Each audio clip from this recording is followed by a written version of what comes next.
his drumming, I saw Cream once, I can't remember where, I think it was Newcastle City Hall or something, and obviously it's 25 years or whatever, and obviously memories blur, and I don't really have much of a memory of it. I just know that I saw the band play. That good, eh?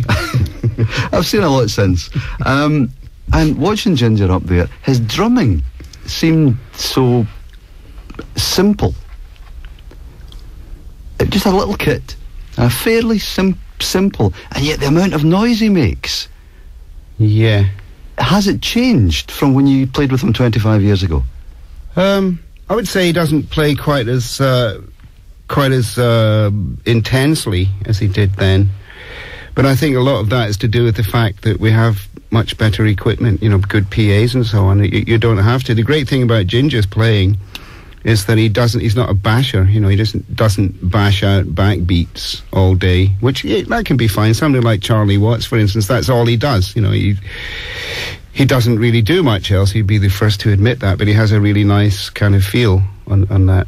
Ginger's a different kind of a player. He plays it quite complicated for this kind of music. He's playing quite a lot, kind of filigree sort of playing, and melodic as well. But he's not... he's not playing probably as loud as he was. I mean, I remember when I first started playing with him, when I was playing acoustic bass and we're playing little clubs, and there was no amplification. That was really hard because the drums were by far the loudest thing that was happening. But now that's kind of changed. He plays fairly quiet within the band. We have a kind of internal balance with the band, which is nice. Gary, when you were doing some of the Cream songs up at the Barrowland, technically the tone that you got, the sound that you got out of the guitar, it was just exactly the same as on the old Cream albums. Was that difficult to capture that type of sound? Well, I wasn't trying to make it exactly the same. No, to be honest, I don't mean the actual playing. I mean the tone, the sound. Well, I mean, the thing is, I'm using a Les Paul and a Marshall amplifier, and there's only so many different sounds you can get out of those. And obviously, I was inspired in my very early years as a player. I mean, I went to see Cream in Belfast when I'd only been playing for like 3 years, and I was 14 at the time. I was very inspired by Eric at that time, and also the whole kind of that whole sound that was very popular at the time was the Les Paul through the Marshall, and that's always kind of stuck with me. I've always loved that sound. That's the sound that I'm probably known for. I've just sort of carried it on into the 90s. So it's not, the equipment hasn't changed that much. A lot of the Cream songs, the guitar parts are almost like part of the arrangement, like things like I Feel Free. So you tend to play those very much as they were recorded, because, the chances of you coming up with anything better would be almost like zero, unless you want to just like take away and for the sake of your own ego change it. I don't see the point of that, because some of those parts are such classic guitar parts that it would be a shame to take away, and I think it would disappoint people when they hear it if you just sort of like go off and improvise over those parts. So there is a certain respectfulness when I do those things to the way they were played at the time. Out of respect for the music, I try to kind of approximate them at least. But I mean, I'm not trying to copy Eric's tone. It's just very true that many people, quite a lot of people that's a good example, I Feel Free. A lot of people have done versions of that, from David Bowie to Mark King. A lot of people, Belinda Carlisle, and they've all told me, because of the way that I wrote that, it's so tight. The whole thing is an arrangement, if you know what I mean. You can't actually change it. You've got to do that solo like that. It's part of the whole. So I think it's completely valid. But the other point is that I'm using an even older instrument than I used with Cream. I'm using an EB1 from 1958. And I'm also using Marshall equipment, and that's deliberate. It's deliberate because that's a kind of classic.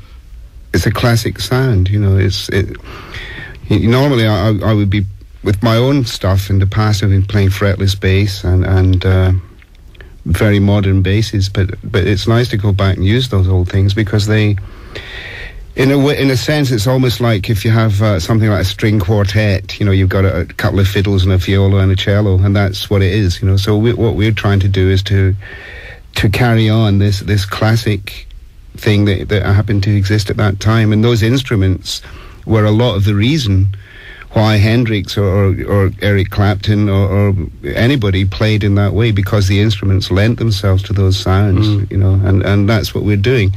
But we're not deliberately saying, well, how can we copy those sounds? And you know, because a lot of people now, you can buy sort of little boxes that will get an approximation of those sounds through any guitar. We're just trying to carry on the stuff that you know, that we started, really.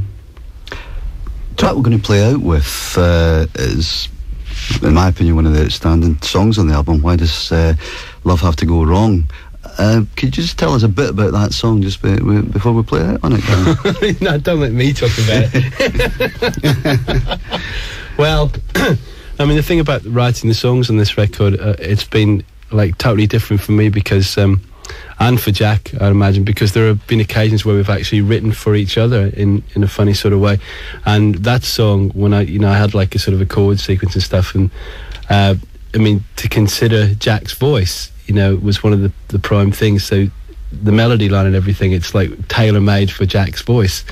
And I mean, the lyrical content is very simple, really. It's just about, you know, why does love have to go wrong? It says it all right there. And really, it was a very simple thing. And when we got in the studio, it was kind of like half written in the studio between us all, really. And we just kind of jammed around with it, and then it turned into this big sort of epic track and ended up like it is now. But the structure of it is very simple, but Jack's voice sort of like takes it.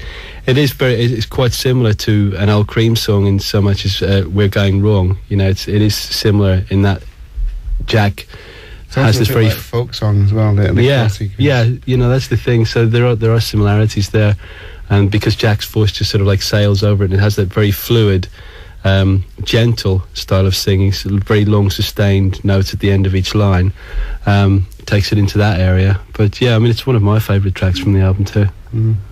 We'll play out with it. Gary and Jack, thanks for coming in and chatting with us tonight. Thanks a lot, Tom. Wish you all the best with the album, and hopefully you'll be back in Glasgow fairly soon, playing some of the songs again for us. Certainly hope so. Thank you. Thank you.